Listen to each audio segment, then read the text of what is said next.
Welcome back to the Lean and Lionhearted podcast. I'm here with a repeat guest, my first repeat guest. Crazy. It's not even my wife. But we've got Dale here from Molocos Training. Dale actually hit me up and decided he wanted to do a last minute podcast. And I was like, sure, why not? I haven't left for the gym yet. So what's up, man? How are you? Good, man. Thanks for having me at such short notice. Yeah, so we were trying to kind of think about like, what do we want to teach you guys? This was a little bit more of a free ball episode.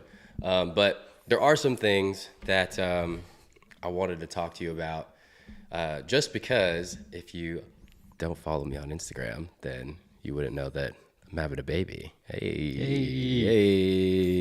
So Mary and I found out that she was pregnant on New Year's Eve, and now we have made it through the first trimester, and we've announced that we're pregnant finally. You know, we've heard the baby's heartbeat twice, and you know, we got some blood tests. Apparently someone here knows the gender of our baby, but we don't know.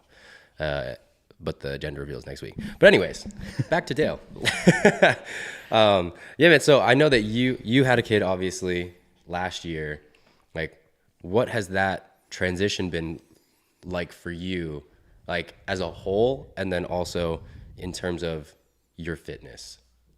As a whole, man, I don't even approach that. There's so many things that like me and Lex had to adapt to like parenting life.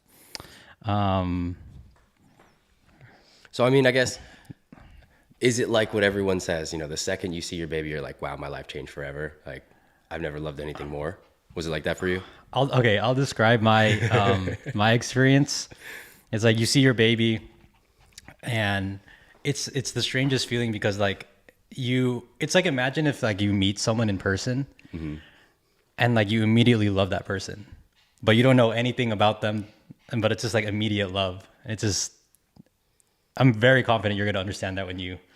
Oh, I get it. I get it. I mean, it's probably different, but you know, when I saw my nieces and nephews, I was like, oh, I love that little kid, you know? But obviously it's gonna be way different when it's my kid. So yeah. Was it that thing that everybody talks about? Like the second you saw your kid, you're like, I've never loved anything more. Ooh. To be honest, I definitely loved him more as I got to know him. Like initially I was like, yeah, I met you. I love you unconditionally. But like, as I got to, I'm only like 6 or 7 months into it, but I'm just like, I really care for this. Like, I truly know that I love this kid. Yeah. Because dude, the first month or two, it's like, holy shit, like the sleep deprivation is crazy. And you're just like, most of the times you're just like, I fucking hate you. Did you guys have a hard time sleep training him? We got so lucky, dude. The sleep training lasted, I'm going to say 2 days. Oh, yeah. And he got it down pretty quickly. And that unlocked a lot of our time. Because like when you have to rock your baby to sleep every nap time, that's like 3 or 4 times a day. And it can take 30 to an hour just to like get him to sleep. And so you get theoretically 4 hours back in your day. And it was like a lot better when you can just set him down. That's funny because, you know, Jake and Kat, they had their kid too. Yeah. Right. So we went to go see them. Jake's mom nicknamed her the dragon because she's always just like, ah. Oh, God. Yeah. It's funny. She's actually pretty chill. Like every time I've seen her, she's just chill. She just falls asleep in my arms. But she literally has to eat. Like her cycle is eat, burp, sleep for like 30, 45 minutes, wake up, eat again. And then just like over and over, it was like, I think Kat fed her maybe, I want to say like 4 times in the short span that we were with them. But like, it was just like nonstop. She would just get like a 30, 45 minute break and then have to feed again. Yeah. Especially like the breastfeeding or our experience. It's like the mom is never not working. Yeah. And it's just, I truly, it's way more taxing at the beginning for the mom, especially if you're breastfeeding. And so give Mary some grace when that happens because that shit is draining, like producing food for a person. Yeah. And then maintaining your own like sanity it's wild. Yeah. I mean, it's interesting just because, I mean, you know, I grew up with kids, so no, not weird, but, you know, my mom had a daycare and a preschool in my house when I was growing up, from the time that I was like until I was 18. Really, there's kids always in my house.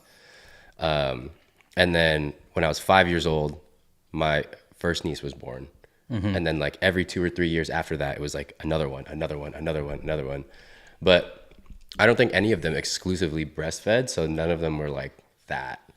So there was still a lot of, I don't want to say downtime, but like time off, because we had the bottle and stuff like that. It was like formula. Yeah. When we switched to formula, that saved a lot of time too, and a lot of stress on Lex's part. So that whole experience, you're gonna go through it. I'm not gonna. I could tell you, what to expect and what not to, but it's just like, on the flip side, like people have told me about it, it's like you can't even prepare for it. Yeah. So how was it for you? I mean, going through that period, like you're not sleeping, you have this new kid, you're like, I love you, but I hate you, right? So like, what was it for you in that time, like trying to essentially just deal with all of it? I'm going to try to tie it back to your initial question. So up until that point, your life literally changes like overnight. Yeah. And you have like this day-to-day structure that you have. If anyone listening is like me, like I love my structure. And once that baby enters your life, it's like all that is out the door. Like you can do all the preparation and stuff. It's hard. And then trying to regain a sense of like equilibrium, like going back to your question about like just taking care of myself and working out, like, man, I was at one point just training, 5-6 times a week. I'm happy to get 3. I'm happy to get like even 2. And on that note, like my workouts have completely changed versus like when we used to bodybuild, because the workout has to be so efficient, 1, and 2, just my definition of like fitness changes. Yeah. I definitely, no longer hypertrophy. I'm no longer eating like what we did in bodybuilding. Except for you microwave avocados. And I still put peanut butter on my rice. Ariel, thank you. I'll never undo that. Don't knock it to try. It's actually pretty good. But yeah, redefining what my fitness would be helped me a lot, just because like I'm never gonna be like a bodybuilder physique anymore. As long as I can keep like a level of fitness to be able to keep the quality of life there for just hanging out with my kid, that's what I want. Because like I understand that your kid is gonna copy. They learn by copying you. So if you set the example of like eating clean, taking care of yourself, on top of the other stuff, like they're gonna copy that and absorb that way faster if you set the example. Yeah, that's actually what I want to get into. That's where I was leading this. But that's crazy, because for those of you that don't know, listening, Dale owns a gym.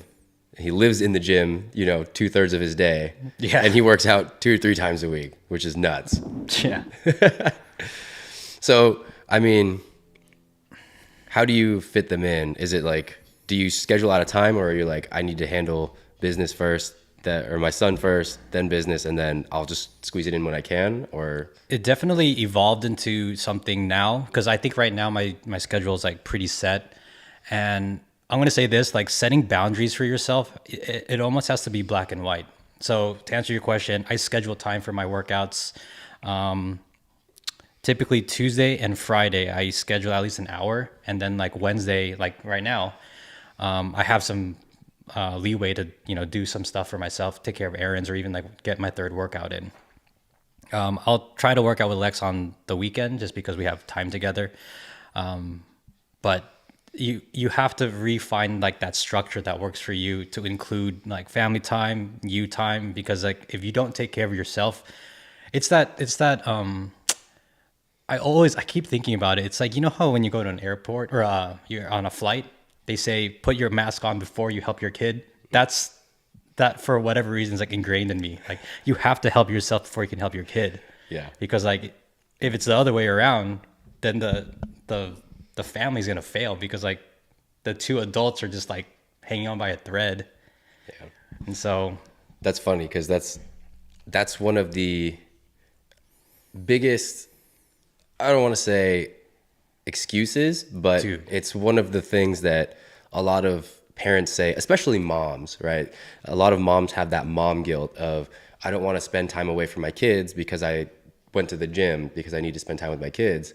And then while I'm talking to them, because, you know, like we're on Zoom and everything, I'm like, okay, so you don't want to leave your house where your kids are because you want to spend time with them and you don't want to, you know, give yourself time. But just listening to you right now, you're pretty unhappy with the way things are. So is it possible that if you just gave yourself a little bit of time to get in the shape that you want to be in so that you could be happy with your body, so that you could have more energy and be able to do more things, that you would have better quality time with your kids? And obviously, like, I'm just saying that as an outsider, but that's what it is a lot of the time, right? Like, you can't pour from an empty cup. You know what I mean? It's like, if you're unhappy, everybody kind of knows, like, no matter who you are, if you're unhappy, most people around you can just feel that. And so it's like, if that's what you're bringing to your kids in the house because you don't want to take care of yourself a little bit, it's like, is that better or worse because you spent more time, but it might not have been quality, versus being able to really do things and make memories? You know what I'm saying? Oh yeah. The thing you just said is like probably I'm going to say number 2 most common objections to even starting like a fitness program. Oh my God, I have to, you know, I can't come in the morning or can't go in the evening because I have to pick up my kid. I'm like, okay, that's fine. To me, like I say it nicely in like the consultation or like the interview that I'll say it nicely, but like in my head, I'm like, so you're telling me you're using your kid as an excuse for your poor health or your failing health. And like a compounding factor, like this happens, you know, when are you going to get the time for yourself if it's truly your kids, if they're the limiting factor until they're 18? So you're going to wait 18 years to get healthy. And then usually like I'll ask that question and I'm like, and they're like, they just get stumped. It's like, actually, yeah, that's a good point. Yeah. So it's like, there's never going to be a good time. So it's like, if you can figure it out now, you're not going to be fat, basically. Well, how am I supposed to say this nicely? Yeah. And like another thing that people don't think about is when you are inadvertently saying that you're blaming your kid for being out of shape, for a lot of people, over time, that can build up resentment towards your kid, because you're like, I gave up everything for you and you're being a little shit right now, or, you know, whatever it is. Or, you know, instead of just taking the couple hours a week, maybe, you know, it doesn't even take like a ton of time to just do something for you. And I think that's what a lot of people miss out on. And that's why I talked about it on previous episodes, but, you know, people just get so bored and unhappy once they're past like college life, because they don't do anything for themselves. They go to work, they go home, that's it. They live for the weekend. There's nothing really to look forward to. There's nothing that you do for yourself. And I think that's why people love bodybuilding so much, because it's like a lot of the people, or especially the parents that sign up for my program, they're like, I just need to do something for myself for once. You know what I mean? And it's like, if you could just give yourself that, there's so much more hope, or whatever you want to call it, you know, because now you're like, oh, I'm working towards something. I'm not just here existing every day and not doing anything for myself. Yeah. It also, I think for the kid, if it's a younger kid, it teaches, I guess it teaches them like respect and their own boundaries too. Because like, if you're constantly, as a parent, constantly giving into your kids' needs, I think, because I'm not there yet, I think they'll learn that everything will be given to them immediately. So they'll have like that mentality where it's like, I want this. Mom and dad have always given me their time or whatever it is. But the kid will never understand that like the parent has to sacrifice a lot just to give them that. Yeah. And so when they grow up, it's like their mentality of like, that will be given to me immediately. Like it's bad for you in like the real world, because it's not like that. Yeah. So that kind of reminds me of two things. It's like, one, you can never really like miss something that you always have. You know what I mean? You'll never like fully appreciate something if it's like always in your face. It's always super easily accessible. Kind of like, you know, when you're stuck in the house with somebody every single day, it's like you don't miss them because they're always here. Yeah. You know what I mean? You don't fully appreciate that time you spend together. And then two, how do you feel about iPads and kids? Ooh, that's something that I talked to Lex about. Everybody says they're not going to let their kid be an iPad kid, but I also understand like sometimes that's all you got. Dude, even now, like Luca, more specifically with Lex, because she attends to him in the morning and I'm already at work. She'll put on, I think it's called like Dancing Fruit. I'll send you the link, bro. It's a lifesaver. It's this YouTube account that's just like literally fruit that dance, but it plays like acceptable EDM. So it's like to us, it's not as bad. Yeah. But to answer your question, it's my understanding is it's very hard to balance like the technology versus like not having them glued to the iPad. Because I asked a couple of my clients, specifically my bodywork clients, because I just have better one-on-one time with them. You want to expose them to the technology because you don't want them to be like technology dumb going into school. Yeah. But at the same time, you don't want them like dependent where like their attention span becomes very short. They're like, they'll throw a temper tantrum if they don't have their iPad or whatever, like technology. So yeah, I've seen some of those videos. That shit's crazy. Yeah, those are the things that I'm like, no, we're not going to do that. But at the end of the day, I know that I'll always have it in my back pocket if I need to, like, if I really need you to stop for some reason. Yeah, or as a reward or something like that. Yeah, I mean, like you could still make it like the technology like an educational tool, or you can, depending on how you use it. I'm not against it, but I'm also, if it's too much and if my kid starts becoming so dependent on it, I'm like, dude, that's not what it is. But when he gets of age or older, maybe a year or two, I know.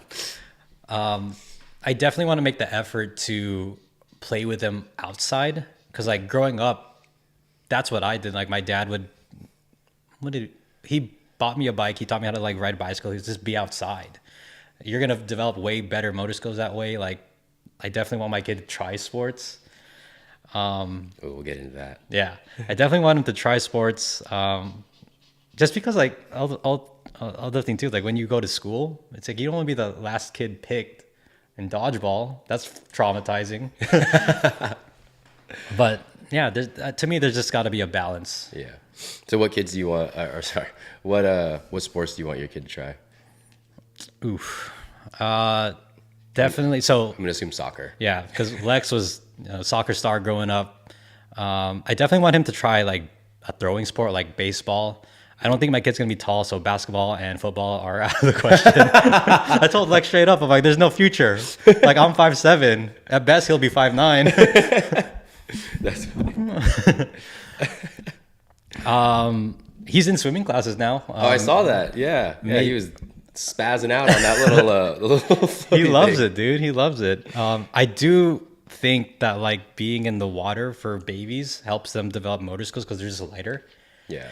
And they're used to being, that's what I heard. Like if you just immediately introduce them to the water, they're used to it because they've been in the placenta and all that good stuff. The mom's stomach. Yeah. Yeah, he loves it. What else? We did consider, Lex was like, what do you think about getting into Formula One, like go-karting? I was like, that's super expensive. Also, so dangerous. Super expensive. So you're gonna get like a $15 or $15,000 racing sim? This is for me. No, it's for Lucas. Just training him. We'll see if he likes it. And then Lex's dad wants to get him in golf. Yeah, most kids don't like golf. My dad tried that too. I was like, this is whack, bro. I hated it. Yeah. I mean, now I kind of get the appeal just because you could probably play forever and it's just something to do that like you can de-stress with. But when you're a kid, man, I was like, this is not fun. No, this is whack. The kid wants us to run around, like expend energy. Yeah. So I don't know if you saw Mary's story, but she's getting super into football since the Super Bowl. Oh yeah, good job with that. Well, it was really just we went to this bar to watch the Super Bowl. For those of you that don't know, I'm a Niners fan, Bay Area, born and raised. But so I thought that it would be fun to go somewhere to watch it because I was like, dude, if we win, it's gonna be awesome. Like a lot of people around, like more energy versus just like watching by myself. which I'll never do again. Like, was it a room of sad people? No, because so superstitious. But the only 2 games that I've ever watched like out at a bar or at a restaurant was last year's NFC Championship game when Brock Purdy tore his UCL, and then this year's Super Bowl we lost. So I'm gonna watch everything at home from now on. I don't care. People could come over and we could celebrate. But yeah, so during the game, because usually we're at home, she's not really asking me questions because she just like does whatever she wants to do in the house. But now we're at this bar watching this game, and she starts asking me questions. She's like, well, what are they doing here? What's this? What's that? And I was like, this is so intense right now. And I was like, this is happening. You know, we need to get this first down, blah, blah, blah. And she was like, wow, this is really intense. I was like, yeah, right? It's cool. Yeah. She's like, yeah, this is cool. And then I go to a bachelor party, and she's over here like, I went on Netflix and I started watching the quarterback documentary. I was like, what? She's like, no, it's cool because like you get to see a little bit more about them and their lives and see how hard it is and all that stuff. I was like, yeah, dude, being a quarterback in the NFL is tough. Try playing Madden. You throw a pick and you get sad. And then so she's looking into it. She's like, you know, I think we need our kid to play football, right? Whoa. She's like, he has a 1.7% chance of going to the NFL. She's like Googling all this stuff. She knows the stats now. Well, because like, you know, Mary, when she gets into something, she's into it. You know, yeah. It's like she just immerses herself in it. She's like, by next football season, I'm gonna know everything. I was like, all right, bet.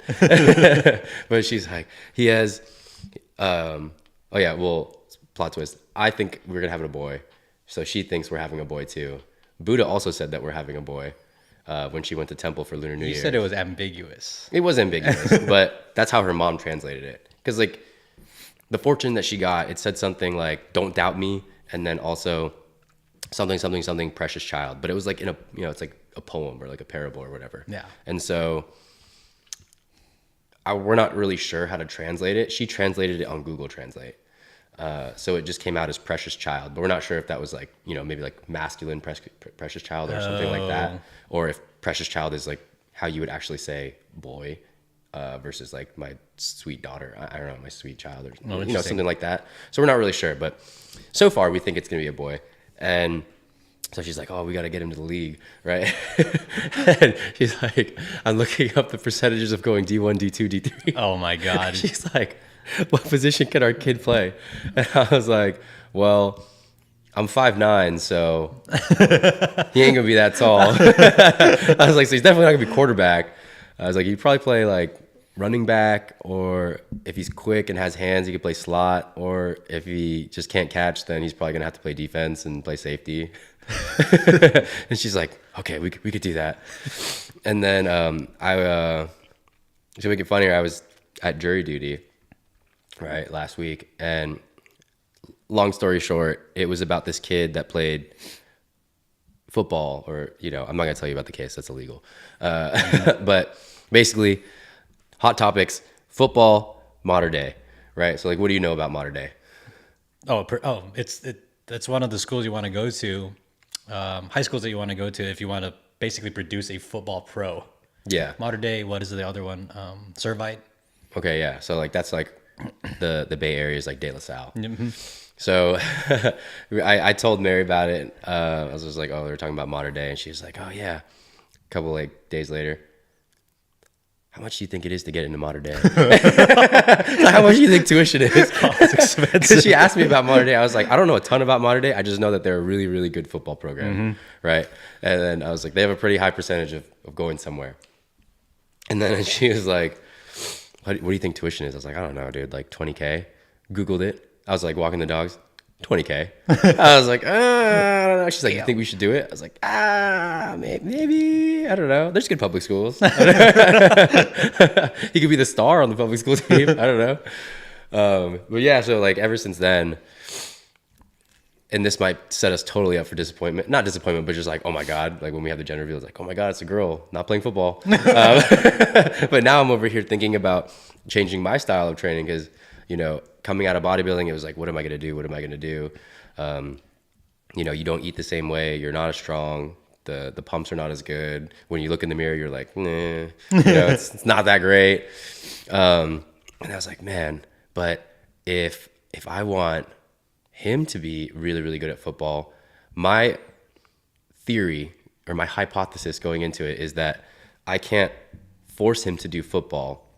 I have to do football things, and then it will make him like it because he's going to want to do things with me, which means like I have to make it seem like running ladders and doing sprints and shuttles is really, really fun, and like throwing the ball. So now I'm like, all right, well, I just got to immerse myself in more athletic style training and do that kind of stuff, so that by the time he's 5 or 6, we could just be playing around and like running ladders and working on hand-eye coordination and all that stuff. And then that's how I'm going to inception my way into him loving football. And then, I showed Mary. Did you ever see Dwayne Wade's Hall of Fame speech? Well, he basically was just like shouting out his dad for like setting the 3 example. minutes. Well, like he was like, all those times we were in the backyard and we worked on my left hand to make sure it was good as my right. All those times we did this. The time that you got kicked out of my game and then you snuck in the side door and coached me from the stands just to get kicked out again. Damn. Blah, blah. Like basically like thanking his dad. And then he's just like, we in the Hall of Fame, dog. And I was like, I'm not saying we're going to the Hall of Fame. Not saying that. But, it would be cool to be able to maybe get him into it. If he doesn't like it, it's like whatever. Yeah. But I think it would be, that's my approach, is just leading by example. It's always leading by example. You can't just be like, oh, do this. Because I think when I was a kid, if you told me to do something and you didn't do it, I'd be like, well, how important is it you don't do it? You know what I mean? Oh yeah. Yeah. Kids pick up on that.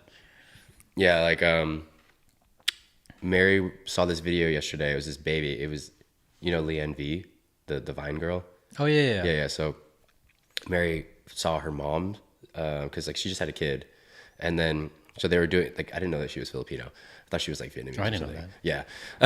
But so the mom's like playing with the baby. The baby had like a little baby helmet, and she was like, say, like, you want more? And the baby's like, more. And then she's like, bless. And then she goes, mano po. And then for those of you who don't know, it's like when you grab someone's hand and put it on their forehead, and put it on your forehead. It's like a Filipino sign of respect. Yeah, sign of respect.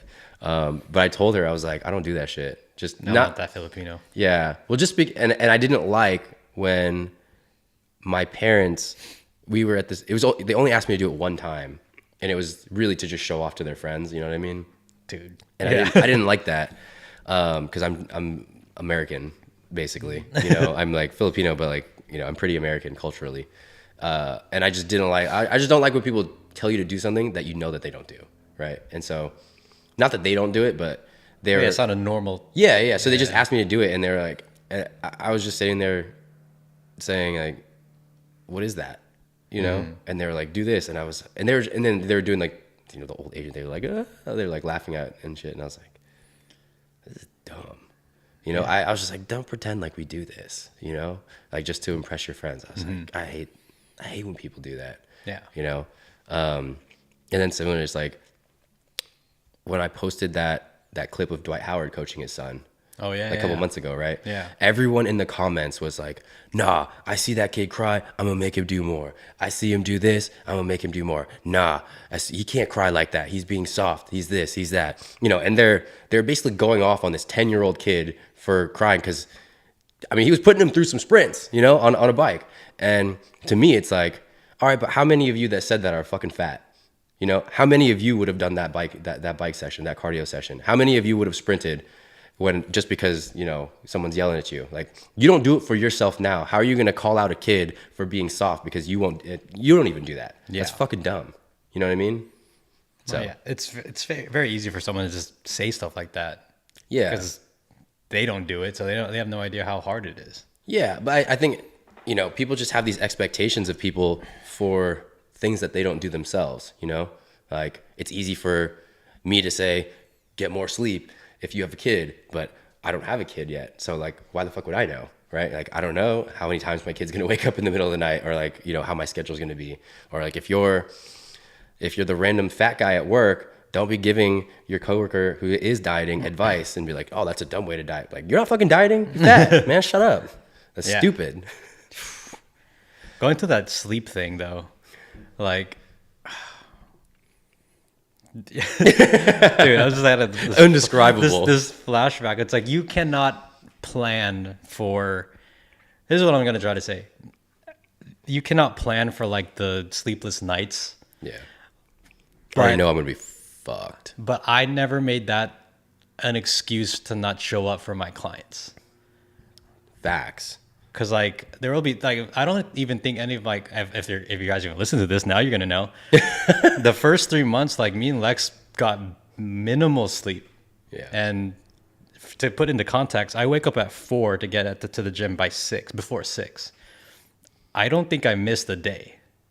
And so what I'm trying to say is like I never used that as an excuse. Like even if I had a sleepless night, I would still show up because like I wanted the result for my clients as bad as probably more than they want sometimes. So were you working out during that time still? The initial month, like it was like once or twice. Like I would force myself. Like I have to do this because like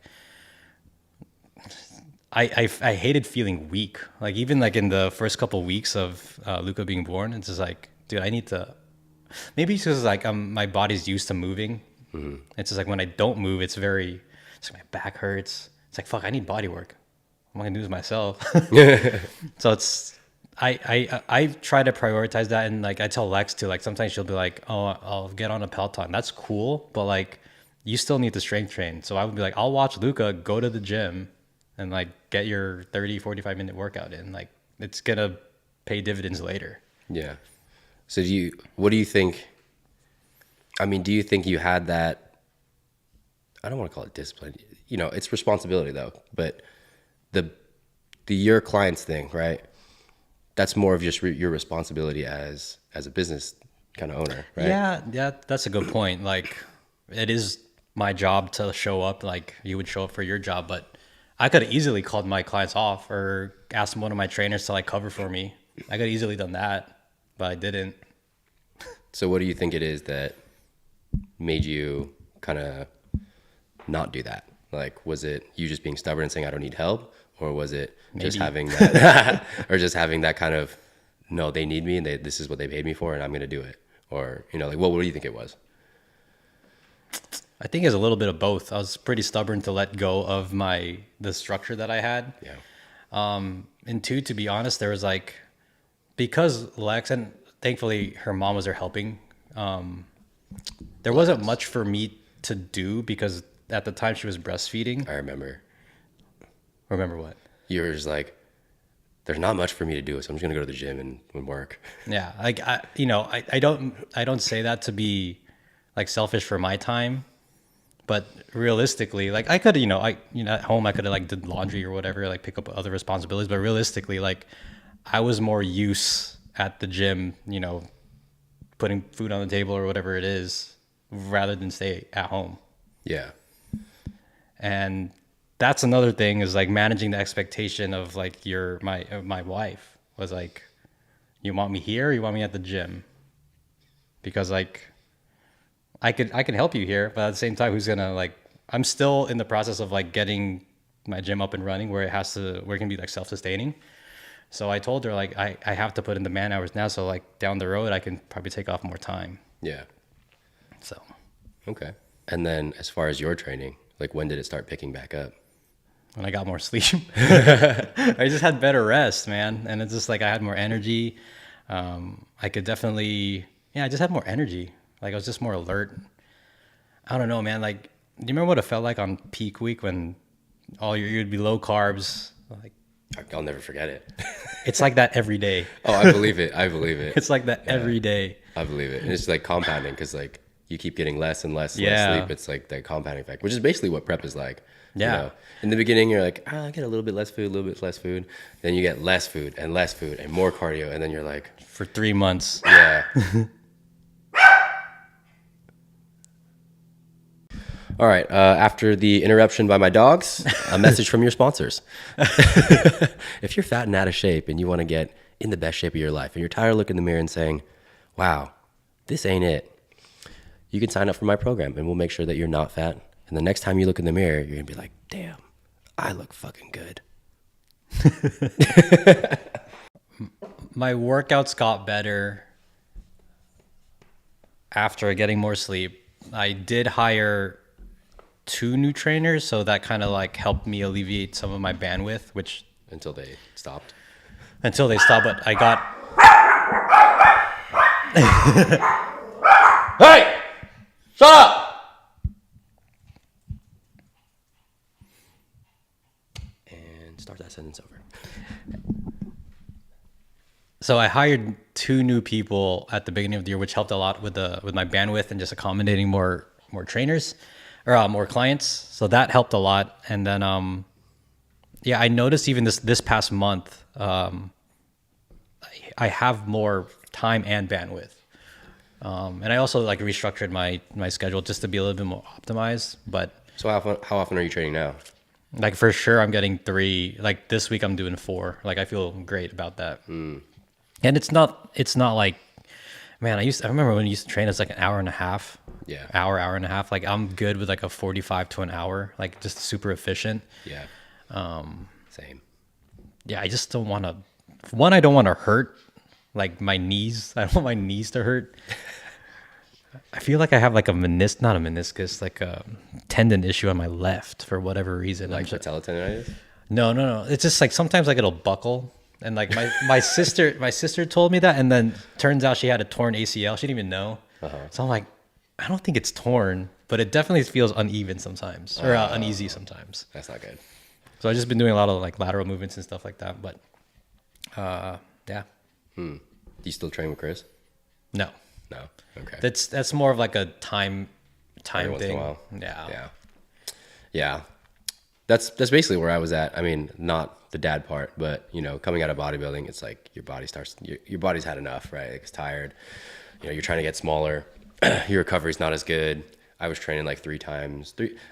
Before I moved back to California, I was training like 5 times a week because I was training with friends. Bro, my body was wrecked. I was like, every morning I was waking up like crippled. I was like, fuck, dude. It's so bad. And then I got here and I was like, well, maybe if I train less, it'll get better. Unfortunately, it didn't get better. It got worse because then now you're not training, so your recovery's not up. But now it's like kind of on the up. So I'll train like 4, maybe 5 times a week, kind of just depending on like how busy I am that week. But yeah, my workouts are like, I drag it out to an hour just to like feel like I got an hour in. But they're definitely faster now. Yeah. That kind of reminds me of this question I want to ask you. So have you ever encountered someone that prior to signing up with your program, they train, I don't know, every day, 7 days a week, and they can't lose weight? I don't know about the train every day part, but I mean, when people train too much, like there is a thing that's like, quote unquote overtraining, but it's really just being under recovered. You know what I mean? And so, I mean, I don't know if you remember when we were competing in 2020, like we were training 6 times a week. By the end, I was burnt, bro. Like one. Oh yeah. And that was the most rest day I'd ever taken on prep. I used to train 7 days a week, do cardio 7 days a week. And I used to just kind of bull rush my way through prep. But there's a point where you're under recovered and your body's going to stop responding. You know what I mean? It's like you're putting it through so much, like it's going to try and slow everything down to preserve itself before you diet yourself and do cardio yourself into oblivion. So it's like you have to kind of be able to prioritize that recovery and kind of know like, all right, it's like the quality time versus quantity time thing. Like, can you get more quality workouts in if you work out less or if you do less sets? Like you probably can put more into it and then you'll probably be less burnt. Maybe you'll probably walk around more, keep your NEAT up, because one thing that happens when you're over dieted is like, 1, you get that weight loss resistance, but 2, your energy to do anything is super low. Like just getting out of your chair is difficult. Like you don't want to go walk around. So maybe it'll get you some of that energy back to get some of that NEAT up. I mean, there's a lot of factors that go into it, but I've had plenty of stories similar to that. And then you also have to look at how long have I been trying to cut, right? Like you can't just be in a deficit forever. Your body's going to make it not a deficit, right? Because like, if that becomes your new norm, like you always have to think my body it's going to adapt to whatever I'm doing. So if I make it my new norm that I train X amount of days and I eat 1,500 calories or whatever, at some point it's going to make that your baseline. And so it's like, how can you go less and less than that? It'd be smarter to just spend some time building your food back up, get your body into a place where it's like, all right, I do get food sometimes. And then it'll be more cooperative in letting go of some of that fat. Like I have one of those guys.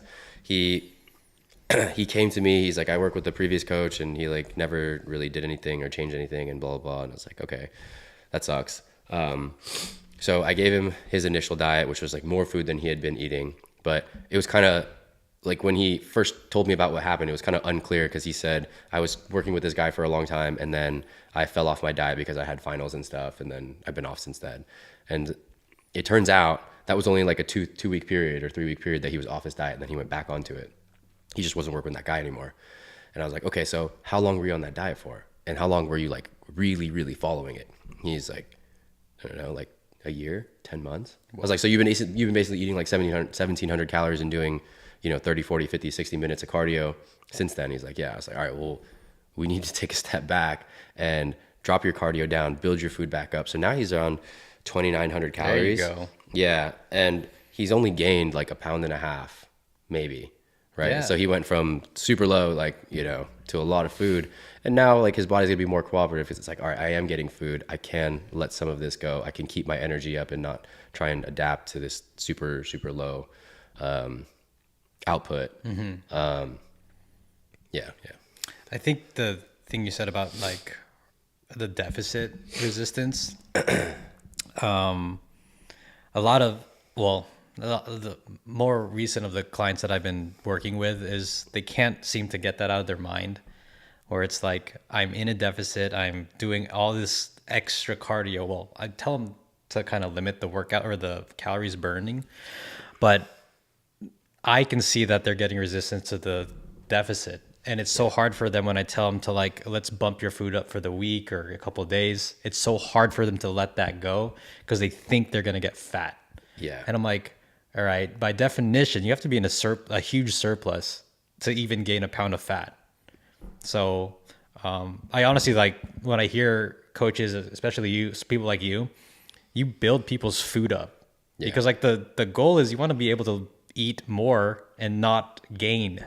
Yeah. So, well, it's interesting because like most people, when people say that they're in a deficit, you don't fucking know. Your body's not telling you like, this is the number, like you have no idea. So by law of thermodynamics, yes, you do have to eat less than your body requires to sustain itself, but you don't know what the number of sustaining yourself is. You can do a lot of things to your body that will change how much your output is, which will affect how much you can input, like how much you can eat. So it's like, it's a balancing act. So people think that just because they use the calculator on the internet, they're like, I'm in a deficit. Like, you're not, bro. That was the most general thing ever, right? Like, the thing is that the calculators are good starting points. And then you have to build from there. You have to see how your body responds. So just because a calculator says that you're in a deficit doesn't mean that you're in a deficit, because you might be super active and you might have put the numbers in wrong, or the calculation might have been off. Like, you might be someone that just has like an extremely fast metabolism. Like, I have this guy, he's 194, and his peak bulk, he's at 5,000 calories, which is disgusting. Yeah. That's uncomfortable. That's horrible. Like, I felt so bad giving him all this food, but I was like, bro, I mean, we got to push it, like, you're not gaining any weight. And then now he's cutting on, it was 4,200 calories. Hell yeah. Which is still a ton of food. I mean, he's eating like 300 grams of rice, glasses of orange juice, 2 Pop-Tarts, like all kinds of stuff, right? Dream. But if he had used a calculator, it wouldn't have told him those numbers, right? So you only know those numbers, like, you use the numbers that you get from the internet as a starting point to say, okay, we have this general idea of where your food is supposed to be, right? Like we have the rules, have 1 gram to 1.4 grams of protein per pound of lean body mass. We want that high protein, make sure that you're able to build muscle, or at the very least maintain the muscle you have. Also has the highest thermic effect of food. We want to make sure that we have fats, because fats are essential. Don't go low fat. For your diet, because you need that for hormone production, your fat soluble vitamins. Yep. And then you add in the carbs. But the trick is, it's just the starting point. You have to be able to see how your body reacts, which is the hardest part about coaching. And it's just not black and white. It's not by the book, right?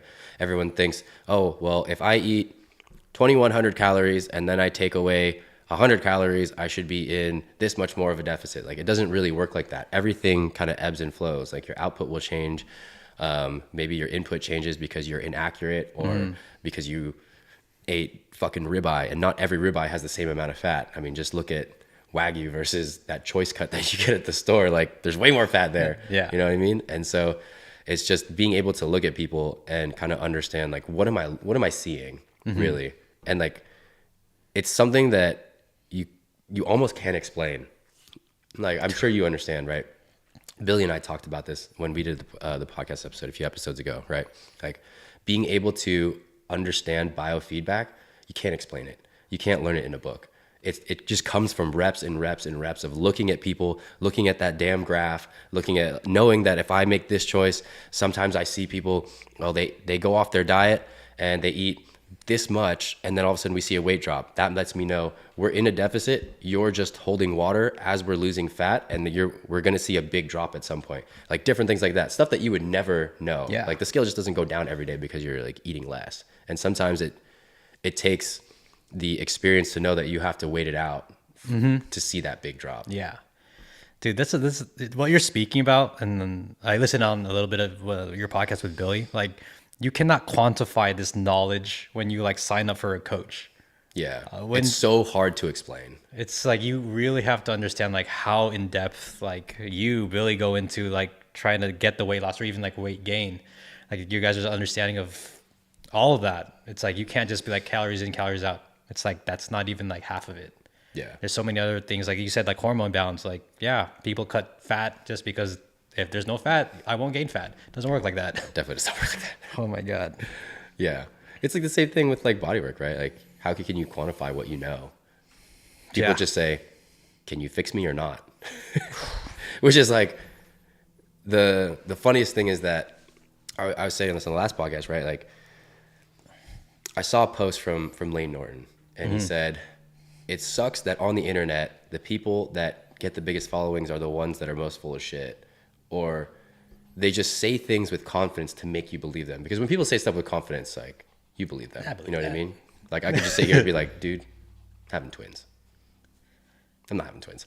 But, you know, if you say it with confidence, people will be like, okay, you know, especially if you don't know and you're ignorant. But the thing is, that Dunning-Kruger effect or whatever, the more you know, the less you think you know, because you realize there's so much more out there for you to know. And so, like, as you get closer to being that expert, you're like, I'm not really an expert because there's so many things I don't know. And then so when you're describing things, I'm sure you've said stuff like this plenty of times, but someone will ask you for an answer and you'll be like, well, it depends. You know, I need a lot more context to answer this question. You know, you can't just say, hey, I'm 6 foot, 200 pounds. I'm trying to lose 20 pounds. What should I do? You know, like, a lot of that depends, right? Someone can't just come to you and be like, hey bro, my shoulder hurts. How do I fix it? Like, well, it depends on what's wrong, man. There's a lot of things that could be wrong here. So it takes context. And people on the internet, they're like, this is the best way. This is the best way. It's like, no, it's fucking not. There's a million different ways to do things. And there's a million different things or reasons that you might not be getting the results that you're looking for. We have to figure out, what are you having a hard time with? Why is it not working? And then also, I like to know, why is it important to you? Because if I don't know why it's important to you, I'm not going to be able to motivate you at some point, because you're going to be like, I don't want to do this. I'm like, come on, you know, and we're like, we want to lose weight, right? And they're like, no, I'm tired, you know? And so you have to be able to kind of know all those things to help people. That's funny, because like, that's one of the things I ask, like even my bodywork clients and my training clients is like, I ask them like, how much would it mean for me to eliminate your shoulder pain or like help you lose the weight? And sometimes a lot of people can't answer that question. It's like, that'd be cool. It's like, how cool is cool? Yeah. It's like, yeah, it's so hard, bro. Like, just talking to people on calls and stuff, you're kind of just like, you realize how much people are not introspective. They don't even know their own thoughts. They just go very surface level. They never dig deep and think like, why do I want this? Like, why is this important to me? Like, what is this going to do?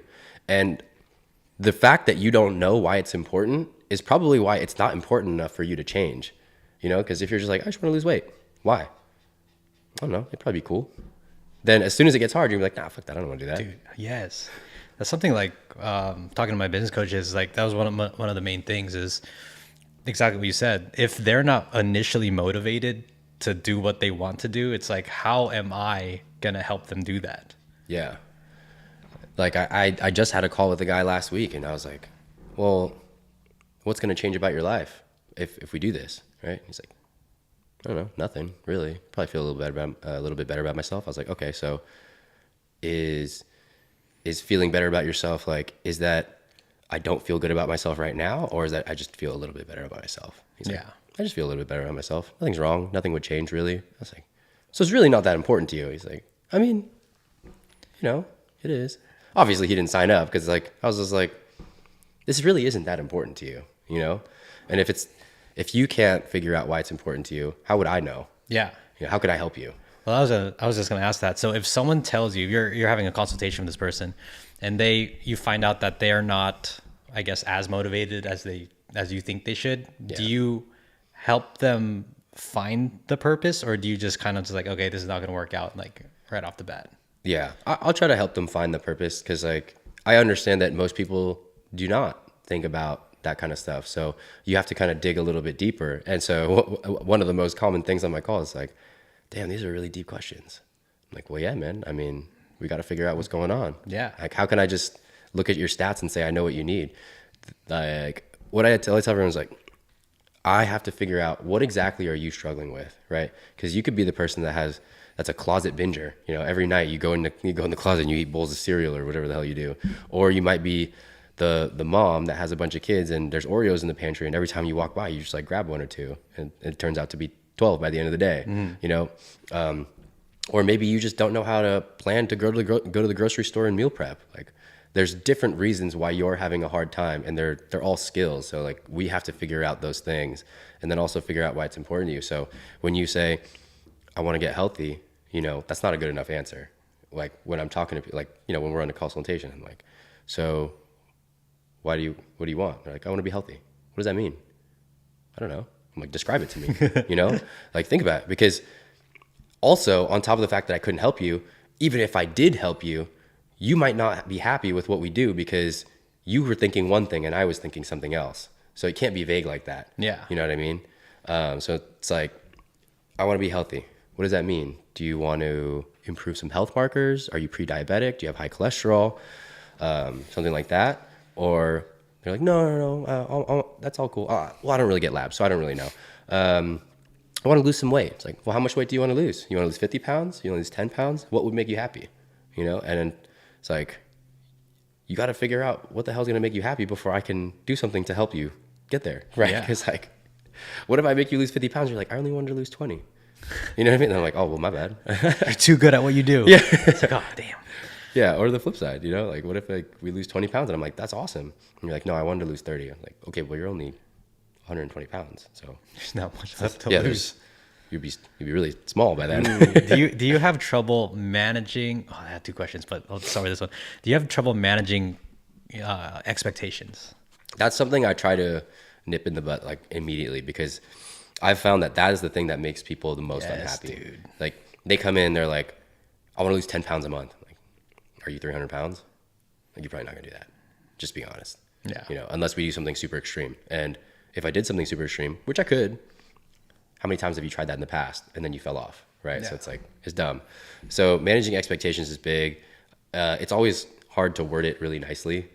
I had this one client. She was, she's awesome, but she was really bloated when we first started, and then she was just like, inch every other week, inch off her waist. And she was like, I think I'm gonna be 6 inches down by like 10 weeks. I was like, yeah, it's gonna slow down at some point. It's not just gonna keep going like that, and because you have to manage those expectations, because if they get disappointed, it makes them not want to continue. But just because it's not what you thought doesn't mean it's not good. Right? Like if we were on a cut and I was like, oh, I'm gonna lose 5 pounds in a week, but I lost 3.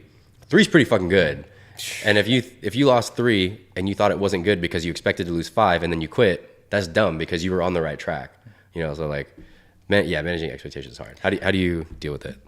It's the same thing as you. Like, a client will see really good results in the first, I don't know, 6 weeks, and then you'll get the diminishing returns, and then you're like, oh, I'm going to do another 10 pounds again. I'm like, okay, it's going to start slowing down. Yeah. I just have to communicate. Yeah. That's one thing. Did you learn that the hard way? What, communicating? Yeah, like communicating expectations. Yes. Yeah. I would say so. Yeah. It's tough because just you really want to help these people, and you're like, I know that you're on the right track, and then in the beginning, you kind of forget that you need to communicate that they're doing well. You're just like, cool, here's the next thing. Here's the next, especially when you're like coming from bodybuilding, you're just like, next thing, next thing, next thing. Very much like Ario, you know. It's very rare you get a good job or whatever. You look good. Oh yeah, my God. Yeah, thank you. And you kind of realize that being able to communicate those things is what keeps people going.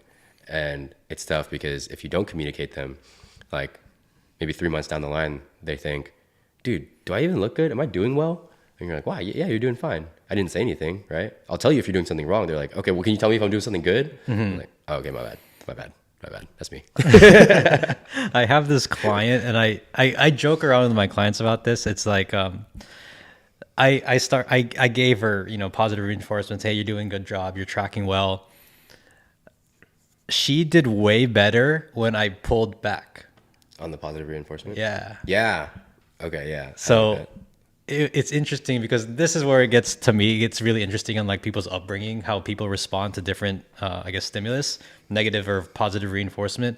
She did so much better when I was like, basically I would be like, okay, you lost half a pound this week, do better. And I would just leave it at that. Yeah. And then she tracked her food perfectly the next week. She lost like 1.2 pounds the next week. And I was like, I'm gonna try it again. Yeah. Well, it's interesting. Yeah, it does have a lot to do with your upbringing because like, and it's funny that you learn all of this coaching people. You just learn how to deal with different personalities. Oh yeah. But it's like you said, like you get the reps in for like different personality types, different body types. And it's like once you see something, it's like, oh, I'll adjust it this way. Yeah. And there's this weird thing that your brain runs through like a million different situations that you've already gone through, and then you could do it in like a second. So it's hard to explain to people. Yeah. But yeah, I mean, it is, I totally get what you're saying where everyone responds differently. And I have a pretty good knack for getting where people, like understanding where someone is and what they need, like just based on how you talk. Like you could tell when someone's more of I need positive reinforcement because I've been fucking up and everyone always tells me I'm not good and I never hear that I'm good, like that type of thing. So the second you're like, hey, this is pretty good, let's build on that, they're like, really? Yeah. That's awesome. Let's go. And then you can tell when someone's like, as soon as you say, hey, good job, let's work on this, they're like, I heard a good job, I'm good, I can chill. Yes, they start slacking, stuff like that. Yeah, I get that all the time. Oh yeah, man. It's a hard lesson to learn, to like deal with different people. Now is that where that I guess stereotype or like joke where your trainer becomes like your therapist? Is that where that comes from, you think? I think so. I mean, ever since I started coaching, I always joked that the job is, my job specifically, the way I do things is like 70% being a therapist and then 30% here's your numbers and here's this and here's that. Just because most people do not need more information on calories and that kind of stuff. It's like, how do I deal with whatever's going on in my life to where I can make this a lifestyle change and make this part of my life? And how do I deal with these different things? Because a lot of it is just it's not like, how can I get more motivated? It's like, how are you dealing with whatever's going on, and how do you have the emotional intelligence or strength or, to be able to give yourself the right direction? You know what I mean? Like, some people are like, dude, I'm really bummed out and this happened and this happened. I'm like, okay, so what are we going to do about it? Right? Like, you can stop doing everything and then get fat, and then now you're fat and that happened and you're unhappy, or you could just give yourself something to try and do and focus on to keep your mind off of everything. And the latter typically works pretty well if you're able to do it. I mean, I totally get if like something's big and you can't do it, but yeah, it's just kind of learning how to deal with that kind of shit. Yeah. Wow. Yeah. I want to ask you something about becoming a father soon. Okay, go for it. Like you said at the beginning you just finished your first trimester. Yeah. Like how do you feel and how does Mary feel right now? Like you guys anxious? I'm anxious. Anxious? Yeah. Just I don't want to put negative energy out to the world, Never. so I don't say that kind of stuff, but it's always in the back of your head. You're like, what if? What if? What if? So it's just doing what you can and trying to make sure like everything is stress free and all that stuff. So like I'm kind of helicopter dad. I'm like, yo, stop traveling. You're doing too much right now. You know what I mean? Like you gotta be chill. Mary was already a little princess, so that hasn't changed much. Have you guys spoken about like, I guess, adjusting responsibilities or workload? Yeah. So I mean, she's planning to go part-time for a little bit, which is like stressful for me because I'm like, damn, I gotta pick up all the slack. But she's gonna want to work, like, and I know her. You know, she's not a stay-at-home mom. Yeah. She's gonna want to do stuff. I think my goal has always been to just make everything to the point where we can be able to do that. Like we just have the option. But we are trying to figure out like, we only have 3 rooms here. Our room, one is her office, and then one other room, which used to be my office, which is why I'm now banished to the garage because she was like, get the fuck out of here. This is the guest room. I was like, okay, my bad. It's fucking cold this winter. I know it's not that cold to like all of you that live in like other states, but it's cold for me.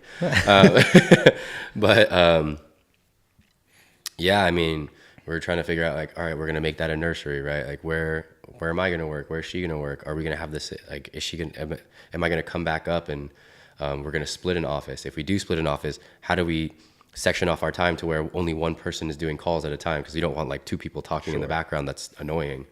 So just trying to figure all that stuff out. Like we don't know as much. I think for me, I know it's happening. It still hasn't really like hit me, I guess. I mean, that day that we announced it, like everything was crazy. Everyone was like, like everyone was like messaging us and shit.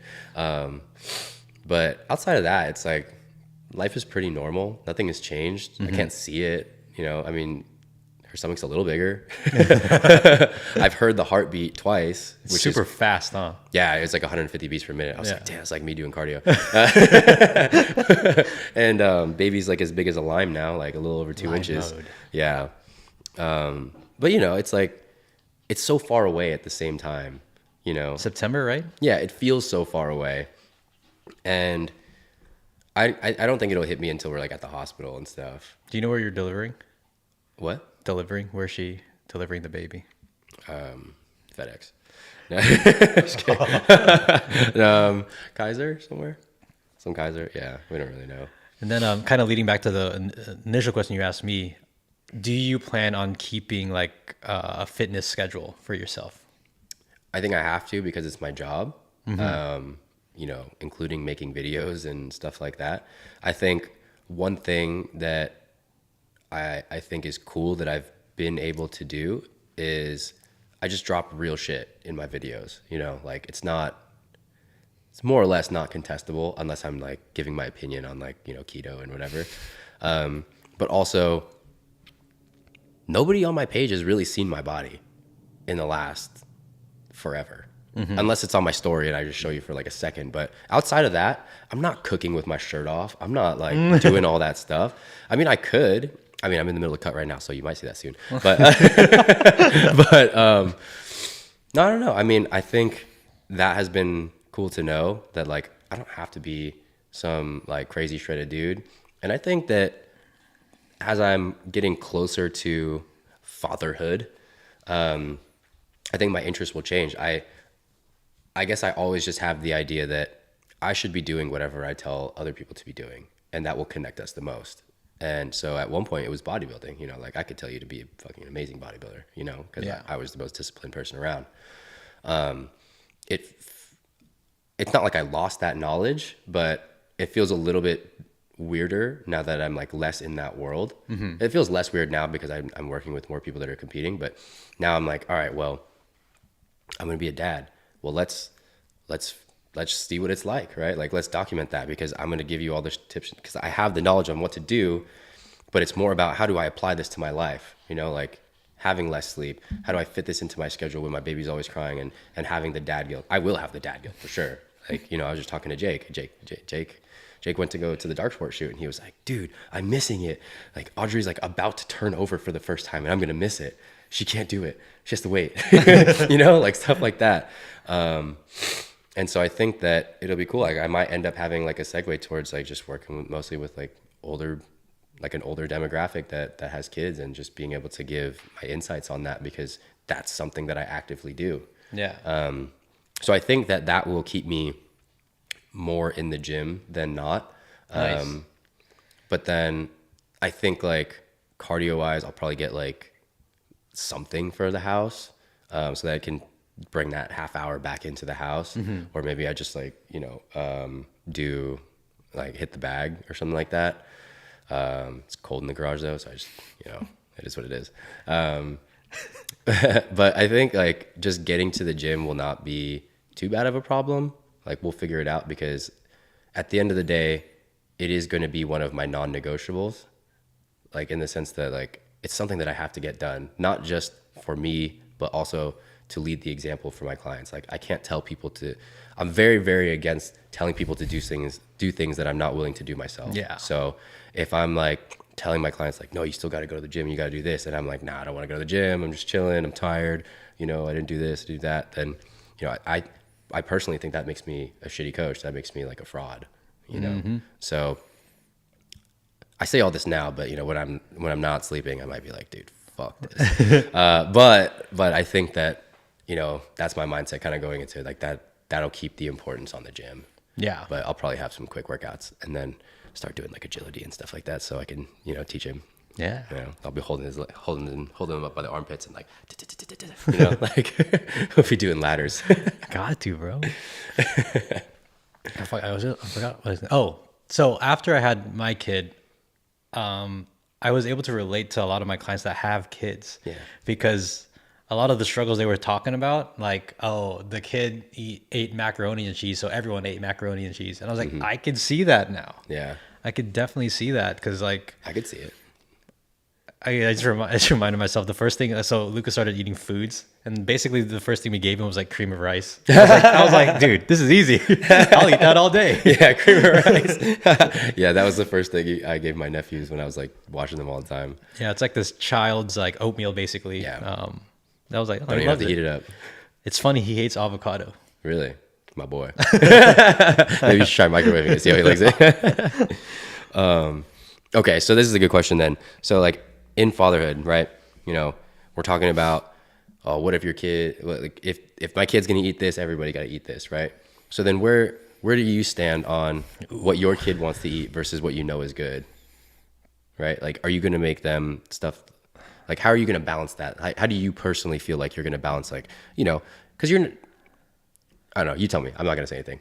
I spoke to Lex about this, because one of the things we don't want Luca to be is like a picky eater. Yeah. And so if he wants mac and cheese and we make, I don't know, chicken adobo, weird example, he's going to get chicken adobo, but you're going to go hungry tonight if you're not going to eat that. That's basically what my parents did for me. And like, I'm not a picky eater. My sister's a little bit, but yeah, he's going to learn to like eat the foods that we eat. Yeah, which is pretty boring because I've seen your food. Yeah. But like, I guess on that note, do you plan on introducing him to all the other foods? Like what? Like just junk food, candy, and mac and cheese. I think that'll happen just organically, just from engagement with other kids, sleepovers, like kid stuff. Yeah.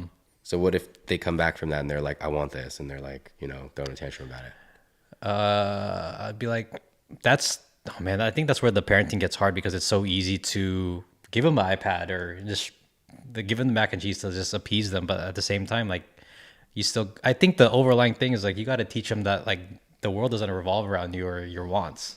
Yeah. And so to answer your question, I'd just be like, sucks. Yeah.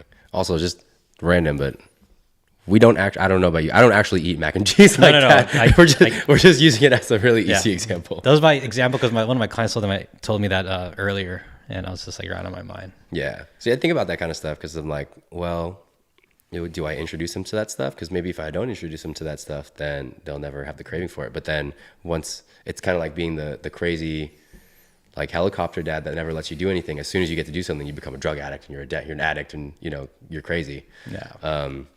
So I think it's to be tough, especially just, you know, I think for most people, everyone would kind of agree with what we're saying, but things change when you're tired. Things change when... That's the thing. Like, this is all like in perfect world scenario. Yeah. Like, shut up, you know, eat that. And they're like, you know, and then they're screaming for 3 hours and then you're like, fuck, man, shut up. Yeah. Yeah. There's like an ideal way that, like, you know, I think that we want to do things, especially just having similar backgrounds, but it'll be tough when they're older. I can't wait for you, man. Seriously, I know, I can't wait. Yeah. I mean, people ask me like if I cry and stuff like that. I think my natural inclination is just to be happy and like make jokes about stuff. Whether I'm like sad or not, I'll just always make a joke. And so it's hard for me to like be that sad in front of people or to like have that depth of thought to get to the point to where I cry. Mm-hmm. But if I start talking about it, I'll start tearing up. Oh yeah. Like I tried to get out of jury duty.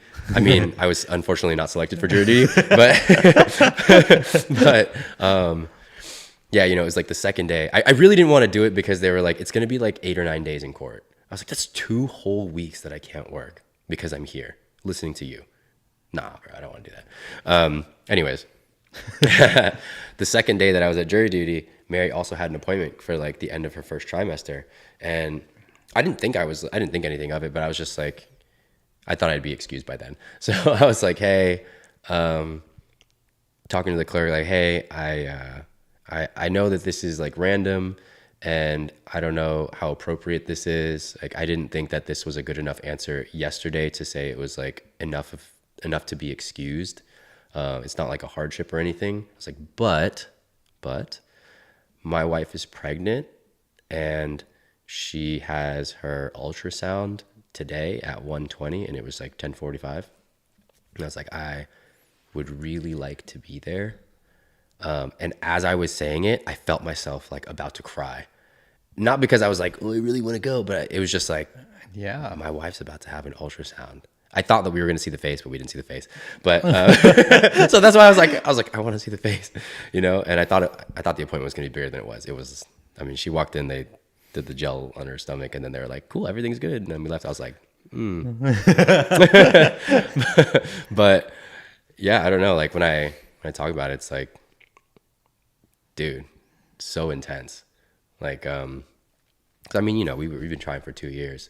Yeah. And Mary and I will do a podcast on this. We've already talked about it, but you know, it was tough the whole 2 years because you're like, I don't know if it's gonna happen. Like, what if I'm the anomaly that just like I can't do it, and then I'm like, damn, you know, it's like the only thing I ever wanted. And then when it happened, it was like I didn't actually cry. You know, in the video where like I hugged her and stuff, I didn't cry. I almost hammed it up to like tear up. I was like, oh, she's making a video. I'm just kidding. But but yeah, I didn't cry. And I was just like, I was just too happy, you know? But then when I'm alone and I sit in my thoughts and she made that video where she was like crying and stuff. Replay. I had already seen it. I watched her make it. And I was like, no, you got to do this. I was like, you got to adjust it. This is going to make it a better video. I wrote all the text that was on the video. I wrote that. Wow. So I knew the whole video. It came out of my mouth. And then she posted. She asked me, she's like, should I post it? I was like, yeah, post it. Why not? I was sitting in the car outside of Tokyo Central. It was like a Japanese market thing. And I was just like, oh, shit. And it was crazy. It's just, yeah, man, it's intense. I don't know how it was for you, but it's pretty intense. I can't even remember, but yeah, this is just a lot of emotion into it. I'm not a big emotion guy, Lexon. You're not. You're not. But yeah, I get emotional just thinking about it sometimes. Yeah. Did you cry? When? We found out? Either when you found out or... Oh no, dude. I'll say this real quick. I'll say this real quick because I got to get going soon. But I remember when we first found out, I feel so dumb saying this. I thought there was a such thing as a false positive. Oh, there is. But she was like, Lex was like, it's very. Lex was like, it's not a COVID test. It's pretty real. And so we ended up getting like 2 more other tests. And it's like positive. I was like, try the other one, positive. I was like, oh wow, this is crazy. Yeah. You know what's funny is we were just like so happy to see a positive. We didn't even care. I was like, it could be false. We told everyone. And then I was like, wait a minute. What if it's false? I was like, damn, we didn't even take a second one? She's like, no, we don't have any more. I was like, damn, what if it's, that'd be so embarrassing. No, we went to CVS that second just to get more, like different brands too. Yeah. Well, it was just funny because we found out on New Year's Eve, and did I say this already? Kind of, like in passing. Yeah, well, we found out on New Year's Eve. Basically, we woke up. We had just gotten back from the Bay.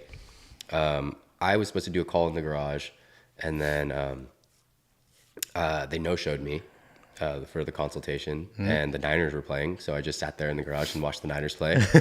But earlier in the morning, we had got a pregnancy test. Because like she was like, oh, I need to check before I go drink and stuff. Yeah. Responsible. And then so I'm sitting in there, and she just goes, "Are you done?" And I was like, "It's only been like 30 minutes." And I was like, "I can be, yeah, if you want." She's like, "You want to look at the result with me?" I was like, "Sure, I guess." It's weird. I mean, you never said that before. But I just had assumed that she didn't do it, or she was serious. Like she just wanted me to look with her. Yeah. And then I walk out here, and then like she's got the little lion onesie thing with the pregnancy test. Yeah, all set up already. Damn, yeah. And then we didn't know what to do. We were just like, oh my god, let's just start calling people. So we started calling people. Steph came later, and then at the end of the night, I was like, maybe we should confirm it with some other tests, just to be safe. You know, ran with it, man. Yeah, I heard what I wanted to hear. Okay, last question. What's up? How you feel on tough love? Are you gonna spank? Ooh. Oh man. I will find. Oh man, I'm gonna say this on the podcast. I will find other ways to make my point across before I ever hit him. Because but like, are you open to spanking? If he's acting out, he's acting out. All right. Okay. So you're not like totally against it, but you would prefer not to. I would definitely prefer not to. I'm like, please understand. Before I have to lay hands on you. Okay. All right. Yeah. I feel the same. I mean, I never really got spanked. I fought with my brother, and that was kind of like my version of spanking. Because he was just like, obviously he's 12 years older. He's bigger and stronger than me. Mm-hmm. But I mean, like I've kind of spanked. Not really. Like it's more like, like a firm smack that you're like. What about a hard flick to the face? Oh, I'll do that. All day. All day. Because I like smack my nephew and he's just be like, hey, don't do that shit. Like, I told this story yesterday on my my weekly training with my clients. It's funny because the last 2 weeks they've been bagging on their kids at the end. So it was funny that they bagged on their kids the night before, and then the next day we announced that we were pregnant, and they were like, oh my God, we were just talking about our kids last night. I hope we didn't scare you. That's funny. But, Giggle, right? Oh, yeah. And they're like, Urgh. For those of you who don't know, it's like when your kid has so much energy, they grit their teeth and they're like turning Super Saiyan. It looks like they're cracked out. Yeah. So like my nephew or my godson, he was like that. I used to live with him. Mm-hmm. He just ran up to me one day and went, smack my leg. I was like, what the fuck? And so I just went, bah, and I like tapped him on the head, and he's like, huh. He came back, smacked me in the leg again, harder. And I was like, better not. I was like, bro, smacked him again. And then he smacked me. He like swung like he was swinging a fucking baseball bat. And he's like, boom. It's not like it hurt or anything, but I was like, I'll teach you a lesson right now. I just went, whoop-ah! I whipped it way too hard. And like when you feel it connect? Yeah. And it was just like, and I was like, oh shit, that was hard. He just looked at me and he just goes, and he like walked away holding his face. But I was like, oh, I hit him so hard. I was like, I guess I can hit kids though. Oh God. Yeah. What I've learned is there's a certain amount of trauma that a person can take. I hate that word. Why? Trauma. Why? Because people just overuse it these days. They do. They're like, something bad happened to me is trauma. It's like, you didn't get a juice box for lunch. Shut up. But what I was trying to say was there's a certain amount of trauma that produces high success. Ah, yeah, true. So you can't just be like raising your kid to be soft. Yeah. Like that's a big thing. because like the trauma will ultimately propel. It's either gonna propel them to do better or crash and burn, and and then be a little soft. There's this fine line. Yeah. So just enough, like to answer your question, just enough to make him successful. Yeah. Well, it's like that old saying, and we'll probably leave it off on this, but it's just hard times create strong people. Yes, easy times create weak people. Yep. And that's kind of like the cycle of people. Like you work really hard to be successful. You want to give your kid everything that you never had. Then they become a little bitch and they're not able to do anything. And then they're the softie. And then their kid has to be the hard one. And it's like so on and so forth. So, you know, trying to give that faux hard life, you know, to where you're like, hey, we got money, but like, we got money. You don't have money. You need to work for this stuff, or like everything is not going to be given to you. 100%, I think that's going to be the hardest balance. Yeah. But yeah, I don't know, because I don't know how you feel, but there's a part of me that's like, maybe I'll just be soft as hell and I'll just give them everything they want. And like my clients were like, if you have a girl, it's over. It's over. We already know you're going to give that kid everything. I'm like, no, I'm not. I think you and Mary will like offset each other.